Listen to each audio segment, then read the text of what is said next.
May uhay na itong ating Jasmine 479 sa zero tillage. Nag-spray po tayo ngayon ng bioplant booster ulit. Nasa 65 days po itong ating palay. Kaya kala mo napansin tayo mga tinatawag ng mga stem borer, yung mga lumilipad na mga paru-parong puti. Kasi nga po nalagyan na ng pader So pag may pader na yung malapit dito, medyo nalililiman, yan po yung mga favorable condition para dito sa mga stem borer, sa mga leaf holder. Yung mga nalililiman, pansinin nyo po yan sa mga palay nyo na may mga lilim ng mga puno. Marami po dyan. Talagang titirahin po yan ng mga stem borer, yung mga dahon na sisira. Stem borer and leaf holder. Kaya nakapag-spray po tayo ng Terminator na may kasamang bioplant booster. Ito po yung zero tillage natin. Ito po yung sinabugan natin noong February 6, 2025. Ngayon po is April 12, 2025. So, most probably mga nasa 65 days na po itong ating pali. Naglalabasan na po.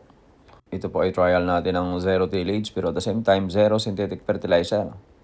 At the same time, doon sa cultural practices ng pagsasabog ng binhi. Ano ba yung maganda? 125, 40 kilos or 25 kilos per hektar.